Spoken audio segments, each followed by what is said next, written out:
이건 정말 충격적입니다. 베이징대 박사가 자신의 경력과 안전을 모두 버리고 세계를 향해 충격적인 비밀을 폭로했다고 합니다. 600년 전 만들어진 한글이 중국 최고 기밀 문서 속에서 발견됐다고 하는데요. 한글한글 AI까지 알아보면서 애들이 입증한 상처를 주는 거고 충격적인 실험 한글하고 결과, 상관없는 그리고 거니까. 중국 정부의 네, 필사적인 은폐 구성적이었지. 시도. 이렇게 층이 져가지고. 왜 세계 최대 강국이라 자부하던 중국이 한국의 문자 체계에 그토록 집착했을까요? 도대체 무슨 일이 일어난 걸까요? 충격적인 이야기 지금 시작합니다. 딱 1초만요. 좋아요와 구독 꾹 부탁드립니다. 중국 교육부에서 막 발간한 2024년 보고서 한 부가 책상 위에 놓여 있었습니다. 붉은 형광펜으로 밑줄 그어진 문장 하나가 제 시선을 붙잡았죠. 병음 학습자의 67%가 성조를 구분하지 못한다. 그 수치를 보는 순간 6년간 쌓아온 저의 연구 기반이 흔들리는 듯 했습니다. 베이징 대학교 언어학과 연구실 창문으로 들어오는 햇살이 그 보고서를 비추고 있었죠. 저는 베이징 대학교 언어학 박사 과정에서 중국 병음 체계를 연구하고 있는 리즈하우입니다. 중국 최고 학부에서 공부한다는 자부심으로 지금까지 달려왔죠. 병음은 중국어 발음을 라틴 알파벳으로 표기하는 체계입니다. 그리고 저는 오랫동안 그것이 완벽하다고 믿어 의심치 않았죠. 연구실 한켠에 쌓인 작년 실험 자료를 다시 들춰보았습니다. 2023년 베이징대 실험에 따르면 병음 단어의 의미 오인율은 무려 42%에 달했습니다. 거의 절반에 가까운 오류율이죠. 숫자를 바라보는 제 손이 떨렸습니다. 과학자로서 이 결과를 무시할 수는 없었죠. 데이터는 결코 거짓말을 하지 않으니까요. 우리는 아직 정확한 문자를 갖고 있지 않다. 학부 시절 스승이셨던 장 교수님의 말씀이 문득 떠올랐습니다. 그땐 앞으로 더 발전할 수 있다는 의미로 받아들였죠. 하지만 지금 이 순간 그 말은 전혀 다른 의미로 다가왔습니다. 정확하지 않다는 건 곧 결함이 있다는 뜻이었죠. 저는 서가에서 ISO 7098 국제표준 문서를 꺼내 펼쳤습니다. 병음은 단어 경계를 명확히 하지 못한다. 국제 기준에도 명시된 병음의 한계였죠. 이처럼 명백한 증거들이 눈앞에 있었는데도 우리는 왜 이 사실을 제대로 직시하지 못했던 걸까요? 다시 책상 앞으로 돌아와 컴퓨터 화면을 응시했습니다. 병음으로는 그는 내 친구다인지 그녀는 내 친구다인지조차 구분할 수 없었고 성조를 추가하더라도 혼란은 여전했죠. 이 모호함은 결국 언어체계 전체에 영향을 미치고 있었습니다. 창밖으로는 베이징 도심의 번화가가 보였습니다. 수많은 간판과 광고들 속에 한자와 병음이 뒤섞여 있었죠. 우리가 매일 마주하는 이 문자들이 사실은 완전하지 않다는 걸 인정하는 일은 생각보다 더 어려운 일이었습니다. 특히 베이징대 출신으로서 그건 민족적 자부심을 흔드는 일이었죠. 하지만 과학자는 언제나 진실 앞에 겸손해야 하죠. 데이터가 드러낸 한계를 외면하는 순간 그것은 더 이상 과학이 아니니까요. 그날 저는 문자 체계를 바라보는 시선을 바꾸기 시작했습니다. 병음의 문제는 단순한 학습 효율의 문제가 아니었습니다.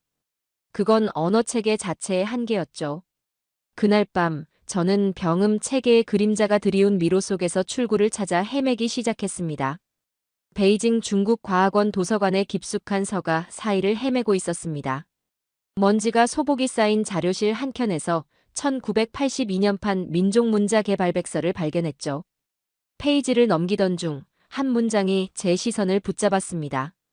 훈민정음의 음소 배열 원리 분석이라는 제목이었습니다. 병음 체계의 한계를 확인한 뒤 더 깊은 진실을 찾기 위해 자료를 뒤지던 중 발견한 충격적인 내용이었죠.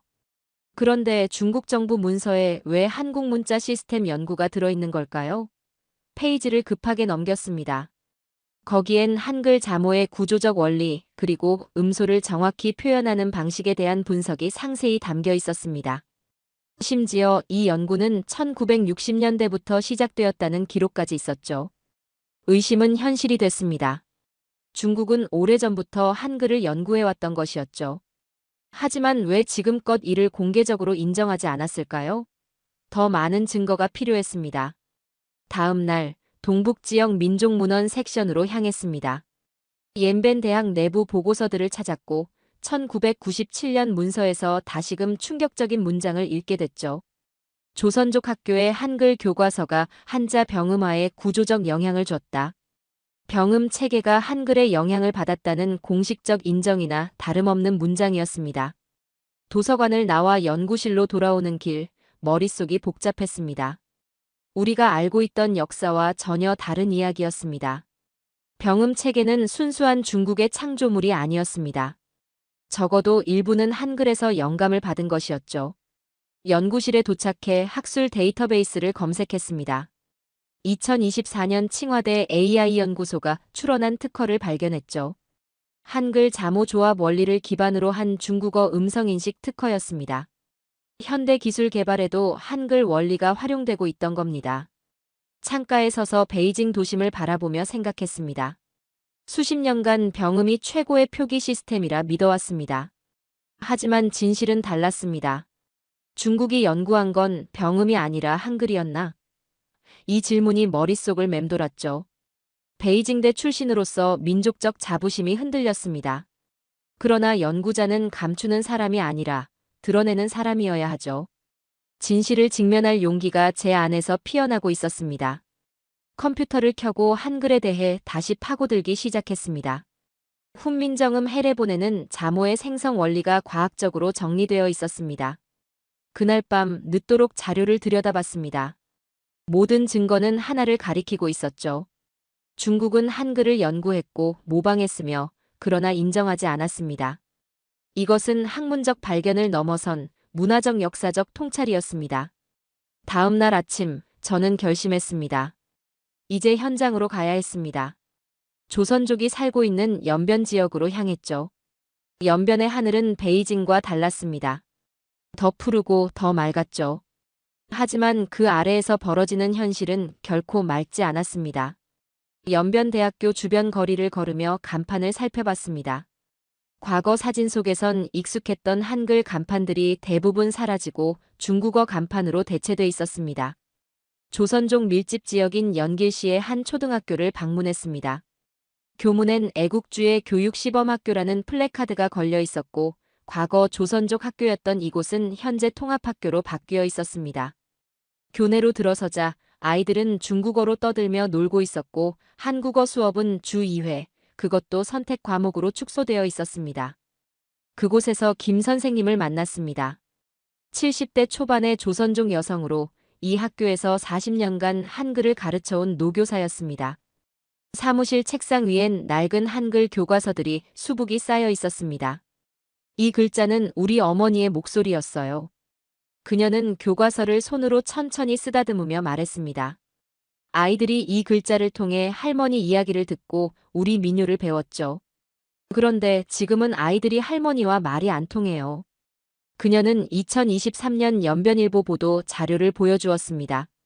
조선족 초등학교의 한글 수업은 2000년 대비 80% 감소했고 중국국 가통계국 통계에 따르면 조선족 청소년의 한글 문해율은 2010년 92%에서 2023년 41%로 반토막 났다고 적혀 있었습니다. 이건 단순한 수치가 아닙니다. 김 선생님은 단호히 말했습니다. 정체성이 사라지고 있어요. 아이들이 자기 이름도 제대로 못 씁니다. 수업이 끝난 뒤 김 선생님과 함께 학교 근처 골목을 걸었습니다. 예전엔 조선족 상점들이 즐비했던 거리였지만 이제는 중국 전통 간판들만 남아 있었습니다. 찻집에 앉아 잠시 쉬는 동안 노인들은 한국어로 담소를 나누고 있었지만 그 옆을 지나던 젊은이들은 모두 중국어를 사용하고 있었죠. 예전엔 여기서 우리 민요가 흘러나왔어요. 김 선생님의 눈엔 그리움이 어렸습니다. 아리랑도 부르고 도라지도 불렀는데 지금은 그 노래를 아는 아이들이 거의 없어요. 마지막으로 김 선생님의 수업을 참관했습니다. 10명 남짓한 아이들만 교실에 앉아 있었고 연필을 쥔 손은 어색하게 떨리고 있었습니다. 한 학생이 단어를 더듬으며 읽는 모습에 마음이 먹먹해졌습니다. 교무실로 돌아와 다른 자료도 살펴봤습니다. 2025년 유네스코 긴급보고서엔 연변 지역 구전 민요의 73%가 소멸 위기에 놓여 있다는 문장이 있었습니다. 언어가 사라지면 문화도 함께 사라지는 법이었습니다. 베이징으로 향하는 기차 안에서 창밖을 바라보았습니다. 언어란 단순한 도구가 아니었습니다. 그것은 역사이자 정체성, 한민족의 숨결이었죠. 조선족의 침묵은 수치가 아니라 삶 그 자체였습니다. 언어학자에게 이것은 더 이상 연구의 대상이 아니었습니다. 그것은 생존의 문제였습니다. 베이징으로 돌아온 지 일주일쯤 지나 이메일함에 새로운 메시지가 도착했습니다. 지린성 교육청에서 발행한 훈령이었죠. 모든 민족학교 내 한글 간판을 전면 철거하라. 이 짧은 문장은 가슴을 무겁게 짓눌렀습니다. 연변에서 만난 김 선생님의 슬픈 눈빛이 떠올랐습니다. 곧장 도서관으로 달려가 최근 정책 자료들을 찾아봤습니다. 국가통용언어 강화 5개년 계획, 문서 속 제12조엔 중국어 수업 비중 90% 이상 의무화가 명시되어 있었습니다. 사실상 소수민족 언어 교육의 종말을 의미하는 문장이었죠. 연변의 조선족 친구에게 전화를 걸었습니다. 그는 낮은 목소리로 말했습니다. 어젯밤 우리 동네 가게 간판이 다 철거됐어요. 한글 간판은 하나도 안 남았습니다. 충격을 받은 저는 연구실 컴퓨터로 연변 지역 뉴스를 검색했지만 관련 보도는 어디에도 없었습니다. 마치 아무 일도 없었던 것처럼 모든 미디어가 침묵하고 있었죠. 학과 교수님께 상황을 설명하며 의견을 구했지만 그는 불편한 표정으로 말했습니다. 리즈하오, 이건 언어학이 아니라 정책 문제입니다. 우리는 연구자일 뿐이에요. 하지만 제 마음은 이미 학문적 호기심을 넘어 있었습니다. 연변에서 마주한 조선족들의 얼굴, 김 선생님의 눈빛, 한글을 더듬던 아이들의 모습이 머릿속을 떠나지 않았습니다. 이것은 단순한 정책이 아니라 문화적 존엄성이 지워지는 순간이었습니다. 그날 밤 연구실에 홀로 남아 고민하던 저는 결국 결심했습니다. 이번에는 학술 조사가 아닌 변화의 현장을 기록하기 위한 여정이었죠. 이른 아침 기차를 타고 다시 연변으로 향했습니다. 도착한 연변은 일주일 전과 완전히 달라져 있었습니다. 거리의 간판들은 모두 중국어로 바뀌었고 한글은 자취조차 없었습니다. 김 선생님의 학교에 도착하니 교문엔 새 플래카드가 걸려 있었습니다. 국가통용언어 시범학교라는 문구가 선명했죠. 학교 주변을 돌며 사진을 찍기 시작했습니다. 떼어진 간판 자국, 새로 설치된 중국어 표지판, 철거 현장까지 모두 기록했죠. 그때 한 공무원으로 보이는 남성이 다가왔습니다. 여기서 뭐 하십니까? 그의 목소리는 냉담했습니다. 베이징 대학교에서 온 연구자입니다. 언어정책 변화 관련 조사를 하고 있습니다. 제 목소리는 떨리고 있었죠. 그는 제 학생증을 확인하더니 단호하게 말했습니다. 이런 사진 촬영은 허가가 필요합니다. 즉시 중단하십시오.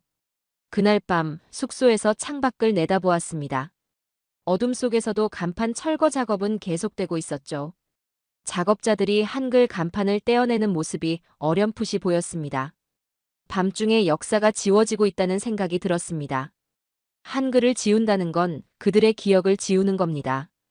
김 선생님의 말이 다시 떠올랐습니다. 창가에 앉아 조용히 노트에 기록을 남겼습니다. 이제 저에게 이 일은 단순한 연구가 아니었습니다.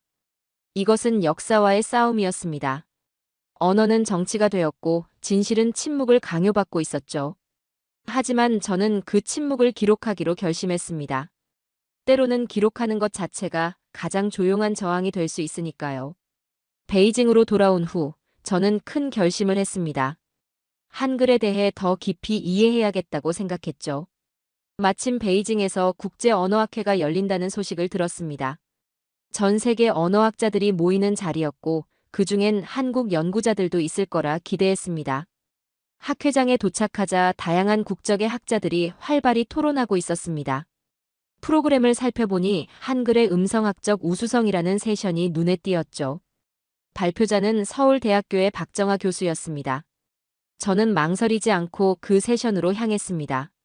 생각보다 많은 사람들이 발표장을 가득 메우고 있었고 저는 앞자리에 앉아 조용히 필기할 준비를 마쳤습니다. 단정한 차림의 박 교수는 50대 중반쯤 되어 보였고 영어로 유창하게 발표를 시작했습니다.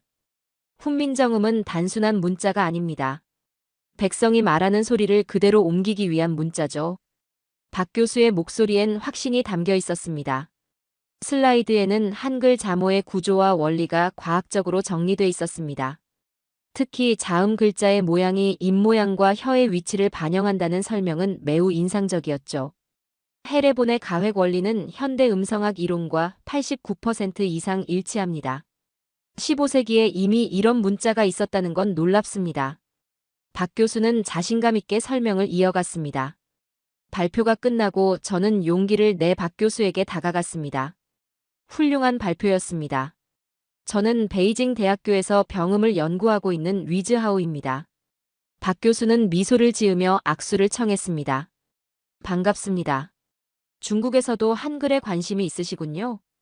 저는 연변에서의 경험과 중국이 오래전부터 한글을 연구해온 정황, 그리고 최근의 간판 철거 상황까지 조심스럽게 전했습니다. 박 교수의 표정이 진지해졌습니다. 언어는 단순한 소통 수단이 아닙니다. 문화의 뿌리이자 정체성이죠. 한글은 그 대표적인 예입니다. 우리는 근처 카페로 자리를 옮겨 대화를 이어갔습니다. 박 교수는 훈민정음의 창제 철학을 천천히 풀어 설명해 주었죠. 당시 한자는 엘리트만 쓰던 문자였습니다. 세종대왕은 백성이 쉽게 배울 수 있는 문자를 만들고자 했어요. 문자에 대한 혁명이었죠. 이건 누군가가 말하는 대로 적어라고 만든 문자입니다. 말과 글의 경계를 허문 거죠. 교수의 말 한마디 한마디가 깊이 와닿았습니다. 카페를 나서며 박 교수가 말했습니다. 한글을 배우는 건 어떠세요? 직접 써보면 그 진가를 알 수 있습니다. 그날 밤 저는 호텔방에서 인터넷으로 한국어 학습 자료를 찾아보기 시작했습니다. 놀랍게도 자모 구조는 단순했고 몇 시간 만에 기본적인 읽기가 가능했죠. 병음을 익힐 때와는 비교가 되지 않았습니다. 다음 날부터 저는 매일 조금씩 한국어를 공부했습니다. 한글로 된 단어들을 소리내어 읽으며 세종대왕의 철학에 점점 더 감동했죠. 이것은 단순한 언어 학습이 아니었습니다. 저는 새로운 세계의 문을 열고 있었습니다. 한국어 공부를 시작한 지 한 달이 지났습니다. 놀랍게도 기본적인 대화는 물론 짧은 기사나 간단한 문장은 읽고 이해할 수 있을 정도로 실력이 향상됐죠. 한글의 체계적인 구조 덕분에 학습 속도가 눈에 띄게 빨랐습니다. 그런 와중에 박정아 교수에게서 한 통의 이메일이 도착했습니다. 네이버 클로바 연구팀과 함께하는 인공지능 언어 인식 실험에 참여해달라는 제안이었죠. 베이징 대학 측의 공식 허가를 받고 서울로 향했습니다. 도착한 네이버 본사는 말 그대로 미래 그 자체였습니다. 자동화된 출입 시스템과 음성 안내 로봇이 저를 맞이했고 박 교수는 로비에서 직접 저를 반겨주었습니다. 리즈하오 선생, 한국에 오신 걸 진심으로 환영합니다. 오늘 실험이 꽤 흥미로울 겁니다. 연구실 문을 열고 들어서자 최신 장비들이 눈에 들어왔습니다. 모니터 수십 대가 각자 다른 데이터를 분석하고 있었고 중앙엔 클로바 수석 연구원 김태윤 박사가 저를 기다리고 있었죠. 오늘은 동일한 AI 모델의 한글과 병음을 각각 학습시켜 언어 인식 능력의 차이를 비교할 예정입니다.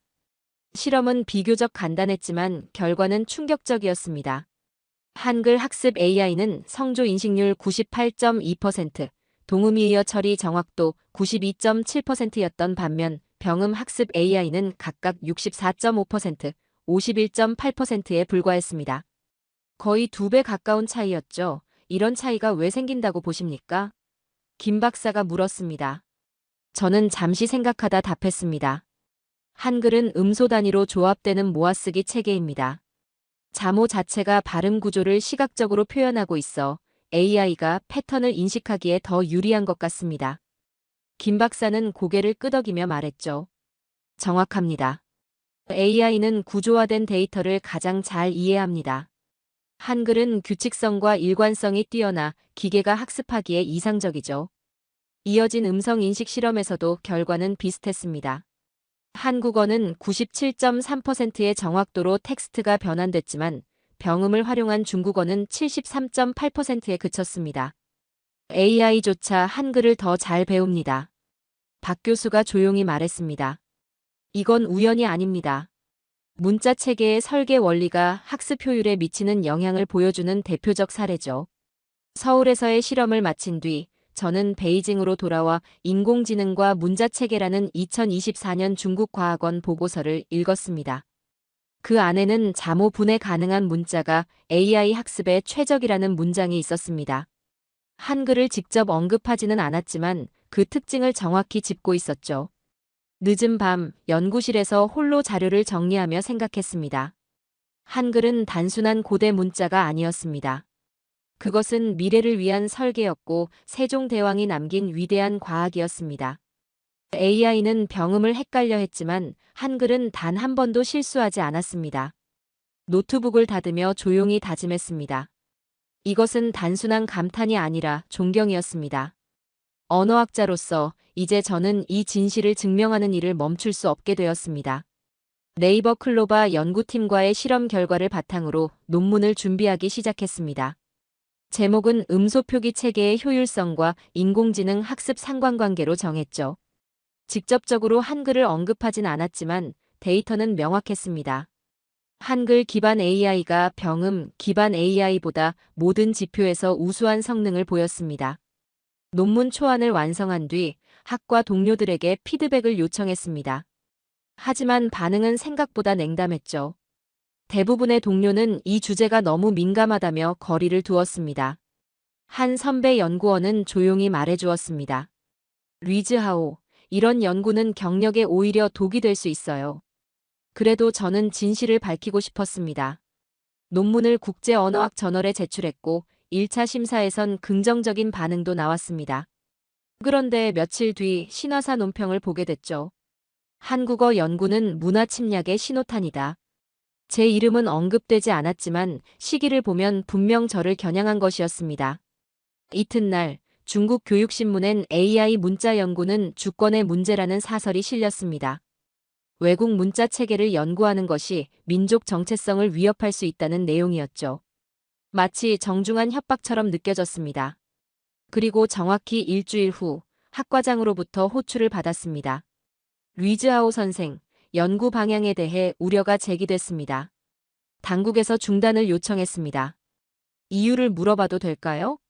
제 목소리가 떨렸습니다. 학과장은 창밖을 바라보다 말했습니다. 국가 언어 정책과 충돌할 가능성이 있다고 합니다. 우리 대학의 평판을 위해서도 주제를 바꾸는 것이 좋겠습니다. 그날 저녁 연구실을 나와 집으로 가는 길에 이상한 느낌이 들었죠. 누군가 뒤를 따라오는 것 같았습니다. 다음 날, 그 다음 날도 같은 사람이 아파트 앞에 서성이고 있었죠. 감시가 시작된 것이었습니다. 대학 내 컴퓨터에선 한글 관련 사이트 접속이 차단됐고 국제저널에 제출한 논문은 갑자기 기술적 문제로 심사 중단 통보를 받았습니다. 하지만 저는 멈출 수 없었습니다. 집에서 개인 컴퓨터로 연구를 이어갔죠. 박정아 교수와는 암호화된 이메일로 연락을 주고받았습니다. 리즈하오 선생, 진실은 언젠가 밝혀집니다. 당신의 용기에 경의를 표합니다. 어느 밤 자료를 정리하던 중 갑작스레 정전이 발생했습니다. 비상등을 켜자 현관 쪽에서 소리가 났죠. 누군가 침입하려는 기척이 분명했습니다. 급히 USB에 모든 자료를 담아 책장 뒤에 숨겼습니다. 그들은 결국 들어오지 못했지만 메시지는 분명했습니다. 제 연구를 없애려는 의도였죠.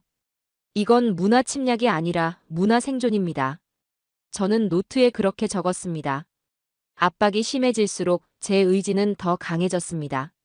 논문과 기록을 압수당할 위험이 있었지만 연구 노트를 불태우지 않았죠. 진실은 타오르지 않는다는 믿음 때문이었습니다. 그리고 마침내 결심했습니다. 이 이야기를 세계에 알리는 것이었죠. 국제언어학회에서 공개 발표할 기회를 찾기로 했습니다. 체제의 일부가 아닌 진실의 편에 서야 한다고 믿었기 때문입니다. 준비는 완벽했습니다. 2달간 숨죽이며 계획을 세웠죠. 국제언어학회가 프랑스 파리에서 열린다는 소식을 들었을 때 이번이 마지막 기회라고 생각했습니다. 베이징 공항에서 출국 심사를 통과할 때까지 가슴이 뛰었습니다. 저를 막으려 할 거라 예상했지만 다행히 아무 일도 없었습니다. 파리에 도착한 후 박정아 교수를 만났습니다. 그는 제 상황을 이해하며 조용히 말했습니다. 이번 학회에 특별 세션을 마련했습니다. 리즈하오 선생이 마음껏 발표할 수 있는 자리입니다. 학회장에는 전 세계에서 모인 600여 명의 언어학자들이 가득했습니다. 발표 순서가 다가오자 긴장감이 극에 달했죠. 드디어 제 이름이 호명됐고 단상에 올라 청중을 바라보았습니다. 그 순간 모든 두려움이 사라졌습니다. 존경하는 학자 여러분, 오늘 저는 중국인 언어학자로서 가장 어려운 고백을 하려 합니다. 목소리는 떨렸지만 의지는 분명했습니다. 병음은 소리를 담지 못합니다. 중국어 표기의 미래는 한글의 원리를 배워야 가능합니다. 청중 속에서 웅성거림이 일었고 저는 준비한 자료를 하나씩 공개했습니다. 중국의 한글 연구 역사, 인공지능 학습 효율 비교, 연변의 한글 말살 정책까지 모든 걸 밝혔습니다. 언어는 단순한 도구가 아닙니다. 그것은 문화의 정체성이며 인류의 자산입니다. 한글은 그 가치를 증명한 문자죠. 발표가 끝나자 기자들이 몰려와 질문을 쏟아냈습니다. 귀국 후 불이익은 없을까요? 중국 정부의 입장은 어떤가요? 저는 차분하게 대답했습니다. 저는 진실을 말했을 뿐입니다. 과학자는 데이터가 말하는 것을 따를 뿐이죠. 결과는 모르지만 진실은 언젠가 승리합니다. 다음 날, 제 발표는 세계 언론에 보도됐습니다. 중국 언어학자, 한글 연구 폭로, 문자 전쟁의 진실, 병음의 한계, 한글의 우수성 같은 제목이 신문을 장식했죠. 예상대로 중국 당국의 반응은 즉각적이었습니다. 베이징 대학은 성명을 통해 저와의 관계를 단절한다고 발표했습니다. 하지만 더 중요한 일이 일어났습니다. 유엔 인권이사회는 소수민족 언어 권리 보장 결의안을 채택했죠. 이름은 없었지만 모두가 그 대상이 누구인지 알고 있었습니다. 망명을 고민하던 어느 날 연변 지역의 조선족 학교에서 한글 수업이 재개됐다는 소식을 들었습니다. 작지만 분명한 희망의 신호였죠. 세계 언어학회 폐회식에서 마지막 연설을 맡게 됐습니다. 단상에 서자 수백 명의 학자들이 조용히 제 말을 기다렸습니다. 중국도 한글을 연구했습니다. 그러나 한국은 그 한글을 지켜냈습니다. 이제 우리도 배워야 합니다. 지키는 용기를 말이죠. 제 목소리는 흔들림 없이 회의장에 울려 퍼졌습니다. 이것이 저의 마지막 고백이자 진실을 향한 맹세였습니다.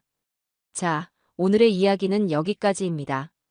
오늘 우리는 중국이 60년 넘게 한글을 연구해왔던 충격적인 진실과 그것을 세상에 알린 한 용기 있는 학자의 여정을 함께했습니다. 세종대왕이 600년 전 창제한 한글의 과학적 우수성이 21세기 인공지능 시대에도 빛을 발하며 언어의 경계를 넘어 인류 공통의 문화유산으로 인정받는 놀라운 순간을 목격했습니다.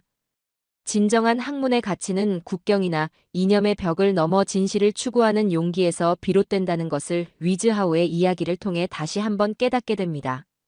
앞으로도 세계가 주목하는 한글의 가치와 그 영향력에 관한 새로운 이야기로 찾아뵙겠습니다. 오늘도 끝까지 함께해 주셔서 감사합니다. 재미있게 보셨다면 구독과 좋아요로 응원해 주세요. 다음에도 따뜻한 이야기로 찾아뵙겠습니다. 감사합니다.